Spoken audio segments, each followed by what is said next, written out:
You are listening to the VBAC Link podcast, and this is episode number 65.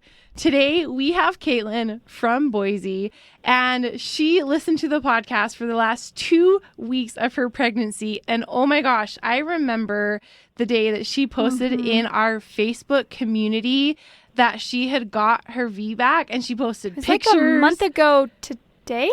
April. Oh my gosh, it is a month ago today. Your baby's a month old today. Katelyn. Yeah. It's exciting. A month, well, yeah. Yeah, it's the 22nd, 4, 5, 6 weeks. Is your baby 6 weeks? Just about. Yeah. Oh, yeah, 2 weeks ago. Yeah. Oh, the post was a month ago. I'm a little confused over here. Yeah, she posted a month ago, and we were super excited. Yeah, I didn't get a chance to really get on Facebook. I was kind of busy. Yeah, you were busy snuggling that baby. Yeah. Oh, my goodness. I love it. But we're excited because she's got quite the story. And for anyone that has gone past their due date and anyone who's had a long labor, then you're definitely going to want to pay attention to this story. But before we get into it, Megan has our review of the week. Yes, I do. And today we have a review from BarberBabe06 on Apple Podcast. She says, everyone needs to hear the truth in this podcast. So many women have false beliefs about VBAC, and now I have a place to send them to hear stories that address hard topics in such an uplifting way. Can't stop listening. That makes me so happy. Keep on listening, Barber Babe. And I hope that all of you out there will continue to listen. We've got so many stories. We get submissions in almost daily, seriously, multiple sometimes. Yeah, multiple it's in a really day. hard to go through. Yeah, we have so many moms that want to share their stories. So we're only going to have continue to have amazing content for you. And if you haven't already, leave us a review. If you're on Apple Podcast, stop the podcast right now, head over, scroll down, and give us 5-star rating and tell us what you think. Or head over to Facebook or Google and tell us what you think, because we love hearing it and we read them on every single episode. So that are on Wednesdays anyway. And we just love it. So yeah. And we respond to, well, we can't respond on Apple reviews, but we respond on Facebook. And guess what? We're on Google My Business. Like, this is the coolest thing ever. Google just notified me and said that our Google Photos got 363 views last week. And that's pretty cool because we only have like 6 photos on Google My Business or whatever. Yeah. So if you want, you can head over to Google Review, because just Google the VBAC link will pop right up. Click on the right side to the business and leave us a review there. And that would make us really happy too. Absolutely. Because 363 views, that's really cool for not really having that many pictures. I know. I don't know. It just sounds, maybe that's a little fun. stupid. I'm the statistics person. We're just going to get right back into it now. You are tuned in to the VBAC Link podcast with Julie Francom and Megan Heaton, VBAC moms, doulas, and educators here to help you get inspired for birth after having a C-section. Together, they have created a robust VBAC preparation course along with this uplifting podcast for women who are preparing for their VBAC. Although these episodes are VBAC specific, they encourage all expectant moms to listen and educate themselves on how to avoid a cesarean from the get-go. The purpose of this podcast is to educate and inform. It is not meant to replace advice from any other qualified medical professional. Here are your hosts, Julie and Megan. All right. Katelyn, my friend, I cannot stop looking at these beautiful pictures. I have a screenshot of them right here in front of me, and I'm just going to be staring at your beautiful birth photos while you're telling your story. So if you just want to take it away, then I will just let you go ahead and share. Okay.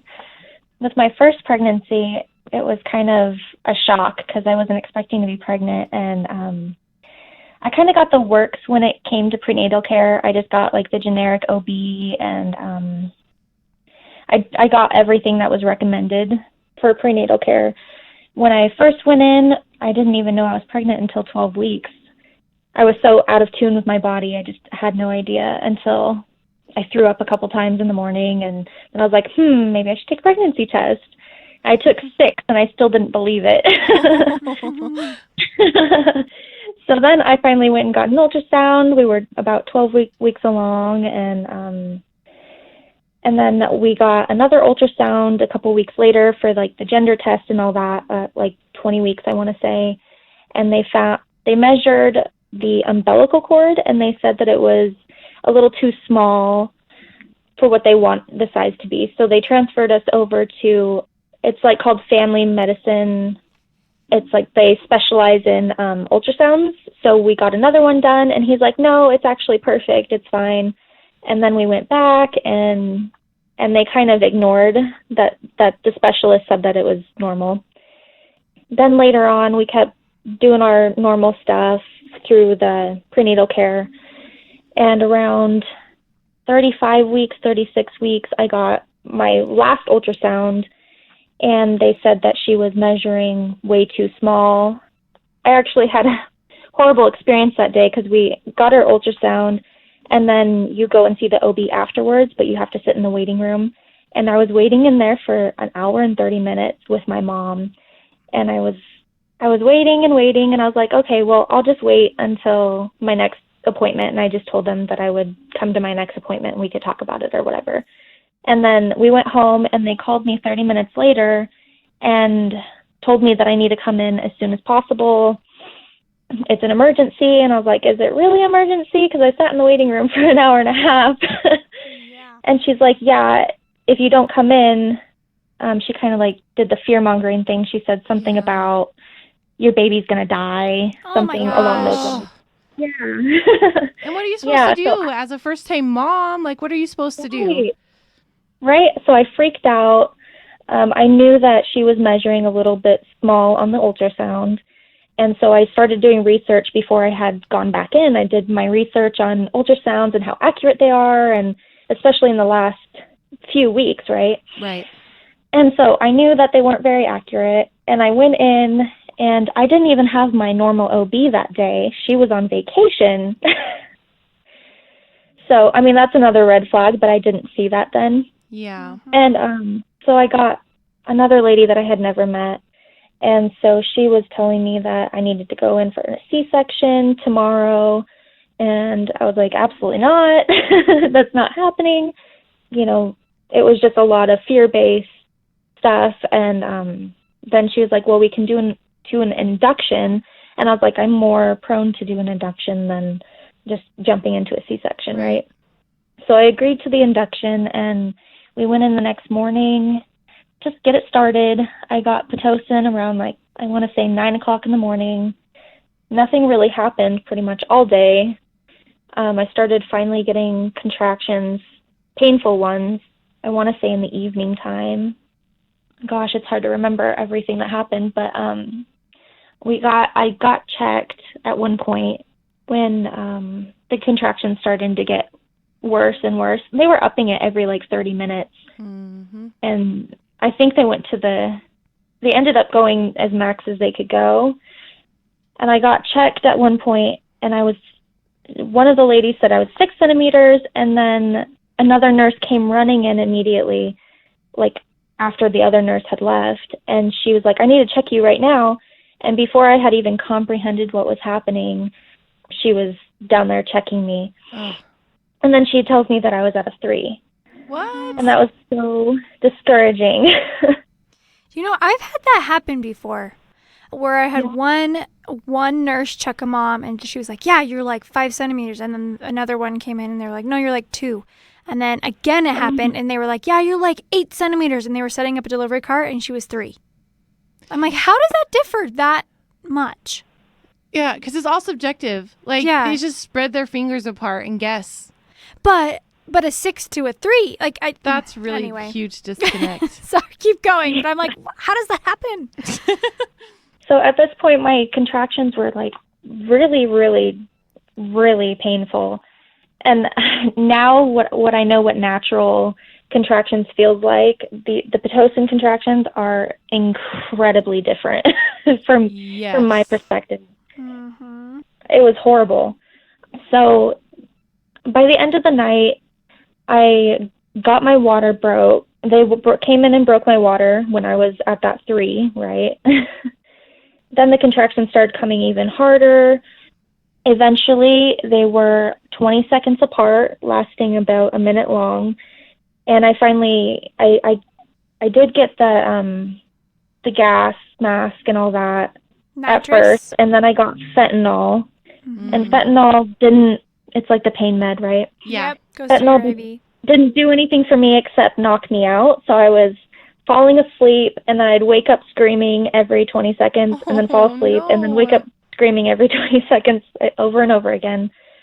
And finally I was like, I can't do this anymore, get me the epidural. And it took them, I want to say, it felt like forever, but it was probably just probably 20 minutes to 30 minutes that they finally got him in. I was still every 20 seconds nodding off, and someone had to hold me up while they were doing it, and I was almost falling over, and they weren't very balanced, so they were like, you gotta hold still, and I literally could not. I was passing out, and as soon as he did the epidural, they laid me back down, and I don't really remember exactly what happened, but I went into respiratory arrest. Wow. Yeah. Holy cow. Was that from the fentanyl, do they think? I don't know. It was like immediately after the epidural, so it could have been a mixture Yeah. of everything. Mm-hmm. Yeah. So then they stabilized me. Baby was doing just fine, and they just let me sleep until morning time. So I woke up, I don't know exactly when, probably around 11, and I was sitting there debating with myself what I wanted to do, and I was like, well, I can't go home, my water's broke. And and then I just debated with myself for a while, and I was like, you know what, I'm just going to get the C-section because I can't continue this induction. Like, there's no way. So the OB, which is the one that told me that I needed to come in as soon as possible, she came in, and I told her that I wanted a C-section, and she was like, okay, and we'll have it ready in like 30 minutes, and they went and got it ready, and I went down, and they got that all done, and it was actually like kind of peaceful to have the C-section. Mm-hmm. The C-section part wasn't the traumatizing part for me. For me, it was the induction. The C-section was okay. I mean, it was uncomfortable, obviously, but it was actually okay. It was peaceful, and everything happened. And they laid her on my chest for, I want to say, a couple minutes, and then my husband took her, and then we went into recovery and all that. And so after that, I was kind of like, I'm never doing this again. I'm never going to be pregnant again. And needless to say, we did not continue with that thought.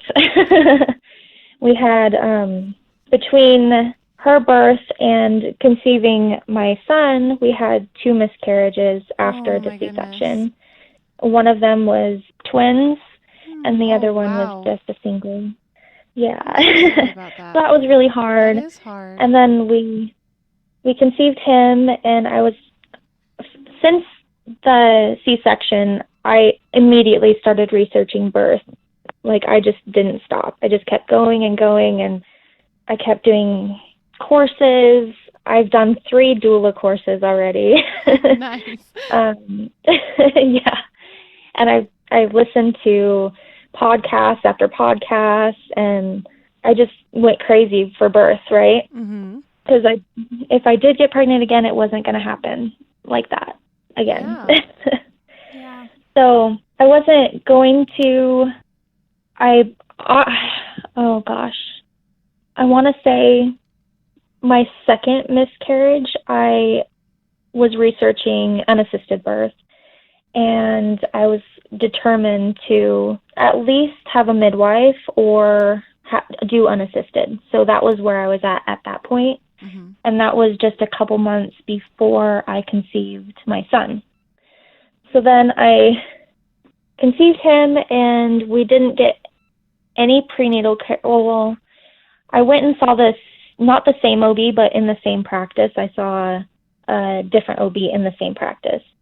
And so I told him that I wasn't going to get the generic prenatal care. I wasn't going to get any early ultrasound. I wasn't going to get the blood test. I wasn't going to get a pelvic exam, all that stuff. And he was totally fine with it. He was like, okay, that's fine.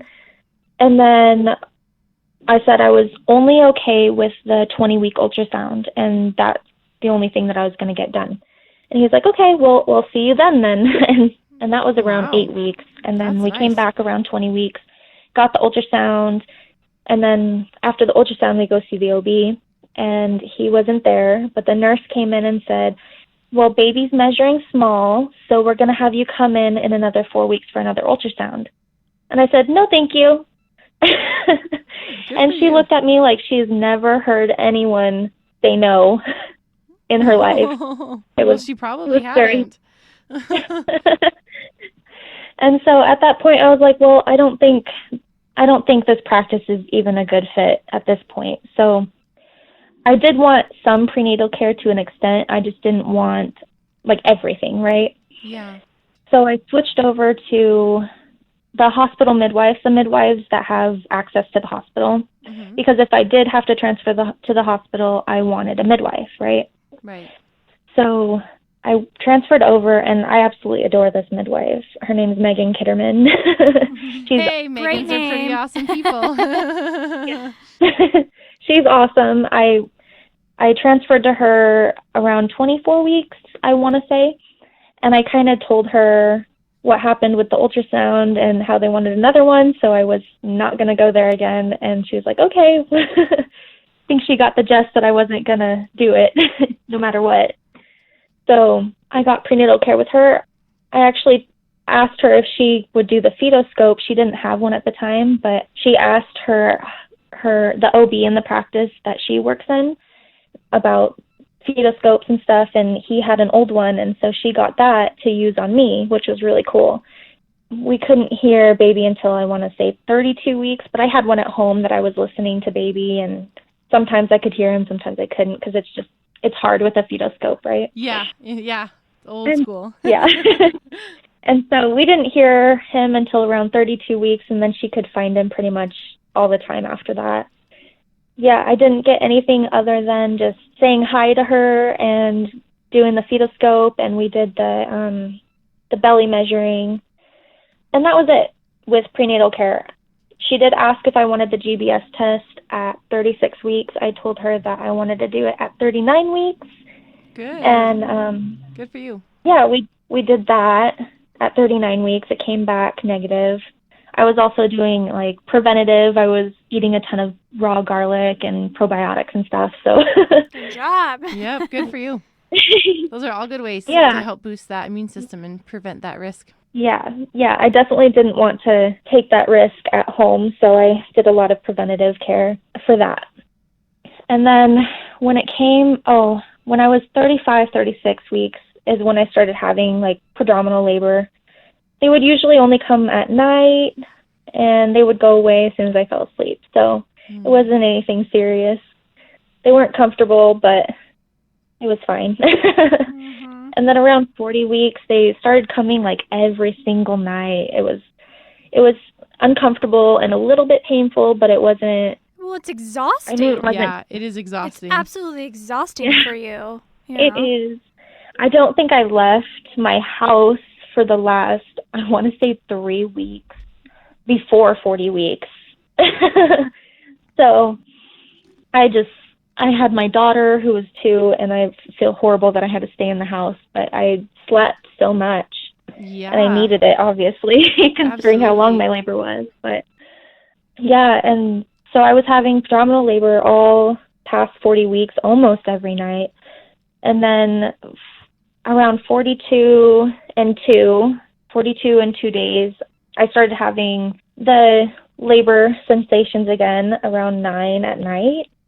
And then they were starting to actually get consistent. They were 6 to 8 minutes apart, and they stayed in there. When I was having the other sensations, they would sometimes be 20 minutes, sometimes be 3. Mm-hmm. So I knew it was maybe coming time, and I had gotten a little bit of a bloody show a couple days before that. So I was like, oh, it's coming. I knew it was coming, but I wasn't sure when, and I was trying not to have too many expectations. I was just going to let it happen, and whatever happened. Yeah, so that night I went to bed, and I was like, you know what, they're probably going to go away in the morning, we'll see. And my husband told me that I was tossing and turning all night and moaning in my sleep, and that's so silly to me because I've never done that before. Mm-hmm. I can't believe I was able to sleep through them if I was tossing and turning and stuff. So yeah. I woke up around 3 o'clock in the morning, and they were starting to get pretty painful. And then I had some more bloody show, and they started to get even closer together. They were about 5 minutes apart by then. And I wasn't sure how long my labor was going to be or how short it was going to be, so I called my best friend and my photographer. And so she came, and she actually had her daughter with her because it was so early in the morning. She didn't have a babysitter yet. And so she laid her baby down in my baby's room because my baby left with my mom. And then everyone was asleep, and I was still having sensations, and she was just there just in case. And morning time came, and my husband went to work because we weren't sure how long it was going to be, and I didn't want him to not go to work and then us not have the baby that day, right? Yeah. But they were still about 5 minutes apart all morning. I had a friend come over who was training to become a doula. She came over just for some extra support. I actually wasn't planning to have a doula or really anybody except my husband and my photographer. So she was someone extra that just wanted to come and hang out and support me and get some experience. So we filled up my birth pool, and I labored in there for a couple hours. I don't really know how long, but it was nice. The pool was really nice at this point. I enjoyed the pool at this point, but later on I don't, which was really a bummer because I had just bought it like a week prior. So after the pool, I would so we bought a mattress to put in the living room so I could be comfortable in the living room and everyone could be there. Yeah. So I would lay on the mattress, and at this point I couldn't lay on my back at all because I was having such bad back labor. So I would lay on my side, and then a contraction would come, and I'd kind of hop up and be on my knees, kind of leaning over the bed, and that was really comfortable as far as comfortability gets during a contraction. And then it started to get, my back labor was like so bad, so I got like a heat pack, and I had that on there for a while, and I eventually just got in the shower and put hot water right on my lower back, and that was the best thing in the entire world. I was in the shower for most of the day and into the evening, and the only reason why I got out of the shower at any point was because the hot water ran out. So I'd be in and out, in and out. Yeah. I mean, I'd be in there for a good 20 minutes, but when you're laboring, that's just not long enough. And then my husband got home around 7 at night. I got back into the pool for a little bit, but I really did not want to be there. It did not help me whatsoever with my back labor because it was just so painful in my back. So I just went back to the shower over and over and over again, and I started to get too tired to be in the shower. Mm-hmm. So because I have such a tiny shower, it's a standing shower, and it only fits one person. So I couldn't even put a chair in there if I wanted to. So then I'd labor on the bed some more. I was sleeping in between the contractions and laying on my side and then lifting myself back up and against the bed like I was. And my husband started to give me counter pressure on my back. And that was just the best thing. It was just constant pushing on my back that felt really good, like pushing inward. Yeah. And that was just the best thing. That was the only thing I wanted for a long time. And he was playing video games, trying to stay awake because it was so late at night. I would get up and get ready for him to push on my back, and he would be a little bit too late. And I would snap at him a couple times. I'm like, you need to pay attention here. I don't remember exactly what I said, but I was like snapping at him, and everyone thought it was really funny, but I was like, this isn't funny. I'm in so much pain. Yeah. You're like, hello, everyone should be on point right now. Right. You need to know when my contractions are coming here. Yes. And so around 1 o'clock in the morning, one of my other friends came and brought all of us Dutch Bros. And what's a Dutch Bro? It's a coffee place, really, really popular around here. Oh, okay. I was like, is this like some goodie that I need to try? Yeah, Okay, it's a coffee place. it's really good. That's awesome. And so I got a chai tea, and that was like the best thing in the world at that point, getting a little bit of sugar in me. Definitely. Yeah, and I just kept laboring on the bed. I eventually puked twice after I had my chai tea, of course. And then around 5 o'clock in the morning, I want to say, the contractions were almost getting like unbearable, and my husband was barely able to stay awake. So, he wasn't giving as good counter pressure as he could have been. He actually ended up cracking his hand, and it was bleeding from doing it so much. Oh my gosh. Yeah. So he was trying really hard, but it was getting painful for him too. Yeah. And so I finally got a little bit of strength to get back in the shower. I got in the shower, and then I got my first contraction in the shower, and the shower didn't help at all at that point. And I just wanted to cry and scream and give up, and I didn't think I could do it at all at that point. And I honestly was like, give me the epidural. Yeah. I'm at home, but give me the epidural. And I got out of the shower, and I cried to my husband. I said, I don't think I can do this anymore. I think it's time to go in.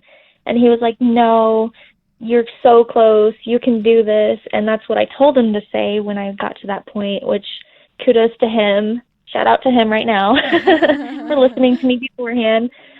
But I was 30 hours in at this point, and I was like, no, I'm done. I tried the best I could. I'm ready. I'm done. So he was like, okay, if you're sure. And I was like, oh, I'm sure. I'm ready to go. And so we got in the car. Everyone packed up and got in the car. And we called my midwife, and I live 5 minutes away from the hospital, so it really wasn't a far drive. We got there before she did. We met at her office first so we could skip triage, basically. And she asked me if I wanted to check because she kind of knew that I was going to be quote-unquote difficult. And I was like, you know what? I really actually want to know how far along I am. And so I did the check, and I was about 7.5 to 8 centimeters. That's And That's at that awesome. point, like, oh my gosh, yes, I can do this. I had a burst of energy at that point. Not really like physically a burst of energy, but mentally a burst of energy. Yes, that is just as important. Yes. So I was so excited. I was so ready. I was like, this is going to happen really soon. Maybe a couple more hours is what I told myself. Needless to say, it was going to be a little bit more than that, but I was really excited. And then, so how the office kind of works is the lower level actually leads into the hospital from this outside office building.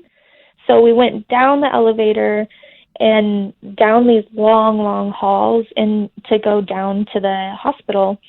And during this walk, I had to stop like every couple minutes and labor a little bit and then keep going. And I was like, this is so horrible.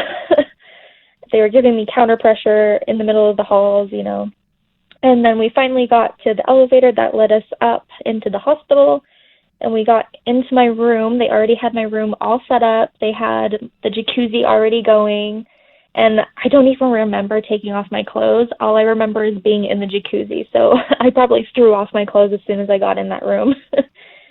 But as soon as I got in the jacuzzi, my contractions actually started to slow down, and they were probably around 8 to 10 minutes apart. And, a lot of people would say that was like not a good thing, that I was stalling and stuff like that, but I actually needed that. Well, sometimes that's what the body does. Just rest before it pushes the baby out. Mm-hmm. Yeah, I fell asleep in between contractions, and I got so much rest, and everyone was asleep in my room. I was just in the bathroom, in the tub, sleeping and contracting. And yeah, my midwife was awesome. She would pour hot water over me while I was laying there and really relaxed me. And then I want to say I was there for like hours and hours, but I don't really know how long I was there in the jacuzzi. And I eventually got out.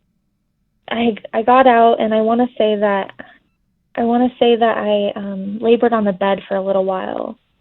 I would do the same thing kind of that I was doing at home. I would lay on my side, and then my best friend and photographer hooked up these, it was like a sheet at the top of the bed so I could pull on it.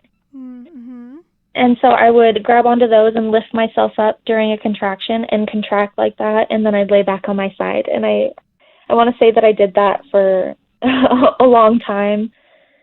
I tried the peanut ball. It was the most uncomfortable thing in the entire world for my back. It was not happening. It can be hard sometimes to be in that position. Sometimes it's really uncomfortable, especially with women who are unmedicated. Yeah, it was really difficult. It was not happening. So, and by this point, my hair was like completely napped and stuff from getting in and out of the shower and in the jacuzzi and stuff. And my best friend braided my hair, and I have more photos of that. It looked really cool. Around 2:00 in the afternoon, my midwife asked if I wanted another check. I said, yes, please. Mm-hmm. And she said that I was a 9, almost a 10, but I had a cervical lip. And I was like, oh my gosh, I'm so close. Why isn't this happening faster? It's hard. But, yeah. So I asked her a lot of questions about, like, how I could get rid of the lip. She said to, like, induce more contractions and stuff like that. And so I got on the side of my bed. There's, like, a little handle on the side of the bed, and I started doing squats. Yeah, good. I was like, let's get these going. And then I did that probably for, like, 5 minutes, and I was like, okay, I'm tired. Yeah, it's hard to hold really your body up like that. Oh, yeah. And then she got me out the birth stool, and that was, like, so nice to sit on that. And my husband sat behind me and would give me counter pressure during the contractions, and I would lean against him when I was resting and stuff like that. So that was really nice. Yeah, I felt like I had to push at this point, but I wasn't sure about the cervical lip because I didn't want it to get swollen if I was pushing and it wasn't going to budge. So I asked her to check while I was contracting to see if it would move at all. And she said that it was still there. It was still pretty the same from even an hour before. And I was like, oh no, how long is this going to last? Yeah. And so... Yeah, that's hard to be that close for a while. Yeah. So I sat there for like 3 or 4 contractions just debating on what I wanted to do, if I wanted to wait or if I wanted her to push it back. And at that point, I was like, I want to be done. I'm so tired. I just want to meet my son. I'm done. So I just asked her to push it back. And, I never thought I would do that, like, say, to do an intervention, right? But I was so ready for it, and I made an informed decision. And appropriate. Yeah. Yeah. I did exactly what I wanted to do, and that was the most important part. And she was more than pleased to do so. She broke my water, and I did have meconium staining. It was very light, and she knew that it wasn't really concerning, but she did say that the NICU had to wait outside our door because of hospital policy. And I was like, okay, but nobody touches my baby. And she's like, don't worry, nobody's going to touch your baby. She was awesome. So during a contraction, she would reach in and try to push the cervical lip back while I was pushing. And I think this lasted for like 5 or more contractions. It was so painful. It was the worst part, I think, of the entire thing was her pushing that back and me pushing against it. But it was so worth it because right after that, he pretty much was so ready to come. Yeah, I sat on the birth stool until he was like almost ready to crown, and then I moved over to the bed and on my hands and knees and used that the pole ties that my friend made for me, and I would, every time a contraction came, my body actually was pushing by itself. I wasn't actually like forcing a push or anything. It was just happening, which is like the craziest feeling in the entire world. Right? It's insane. Yeah. I don't know how anyone can ever tell a woman to stop pushing, because it's like, Yeah, really have a choice. there was no possible way I could have ever pushing. So I was pulling on those while my body was pushing, and like I was roaring through these because it felt good and it hurt at the same time. It was crazy. The weirdest feeling I've ever felt in my entire life. And so he finally crowned, and then I felt that ring of fire that everyone talks about. That is no joke. My like lion roars turned into a screech, and then I was whimpering. I was like, no, I can't do it anymore. I can't do it. And then the nurse that was assisting my midwife kind of just patted me on the back. She's like, but you're already doing it. I was like, oh my gosh, you're right. And so like one more, maybe two more contractions came, and I could just feel him coming out. Like I just knew he was coming out.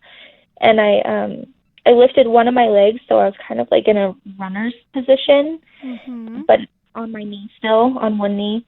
And then I reached down and just scooped him up as he was sliding out, and I put him on my chest, and then I went back down on both of my knees, and the first thing I did is I just buried my face onto his head, and I didn't even care about the blood or anything.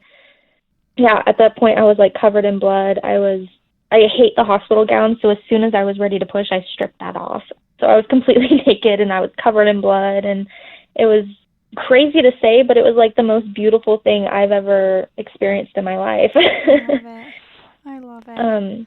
Your pictures are pure beauty too. Like it's just so raw and just, it's amazing. The one of you, I don't know, is someone like, I don't know whose hand it is, but they're like touching your head in the bed. And you're just crying. And you're like looking down at the baby, like kind of crying, like, oh my gosh. Oh yeah, that was when I first latched him.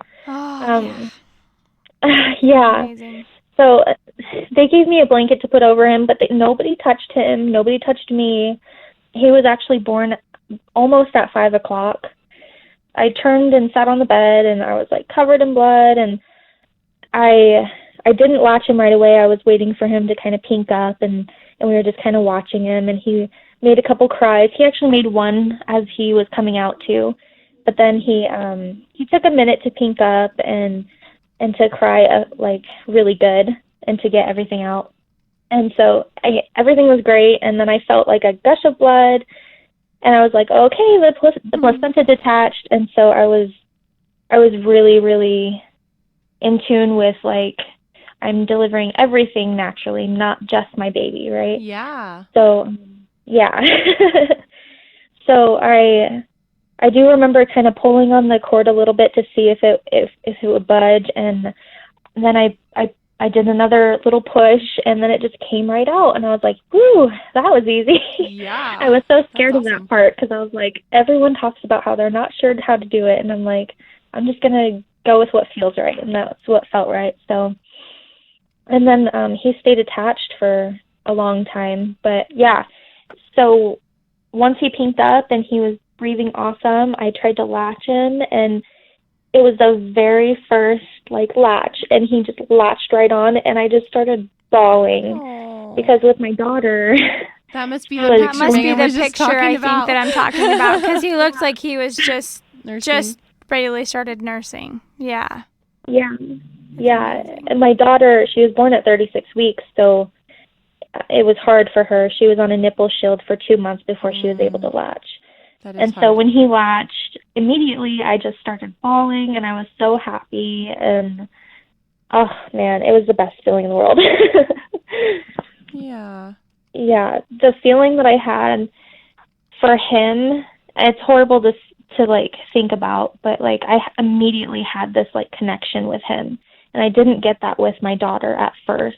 Yeah, I have an amazing connection with her now, but that immediate connection with him, being able to do all that was just incredible. For sure. I would agree. I noticed different immediate, like, not that I don't love I love my babies, right. But I have that immediate connection with them that or with him that I didn't feel with the others, you know? Yeah. It was just different. Yeah, that's exactly. Yeah, I was the same. Exactly. Oh, you have such a beautiful story and beautiful pictures, and it's just amazing. It's amazing what all of these mamas, such as yourself, go through and bring these beautiful babies into the world. And you commented on you're in our community. Our VBAC Link community on Facebook. And we love when we get pictures like that or emails and stuff like that. So thank you so much for commenting and posting your pictures and sharing those with the other women, because just like you're doing right here on the podcast right now, you're going to be inspiring all the women in the group, all the women who listen to this podcast, and all over the world. So we really thank you so much. And for all of the listeners out there, if you're not a part of our VBAC Link community on Facebook, search it and we will get you added. Don't forget to answer all of the questions. We are really strict and we will not accept until all the questions are answered.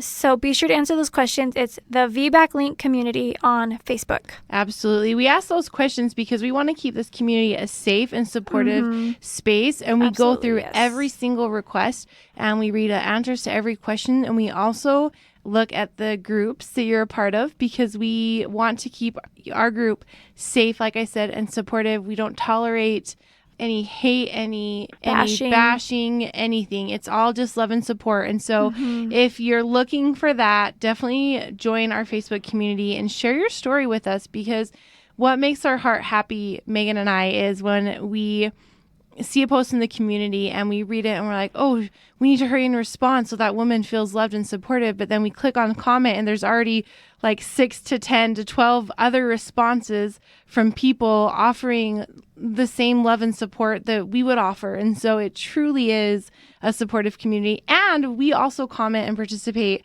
in these discussion threads and respond as much as we can in that community as well, because we love meeting and connecting with you. Would you like to be a guest on the podcast? Head over to thevbaclink.com/share and submit your story. For more information on all things VBAC, including online and in-person VBAC classes, the VBAC blog, and Julie and Megan's bios, head over to thevbaclink.com. Congratulations on starting your journey of learning and discovery with the VBAC Link.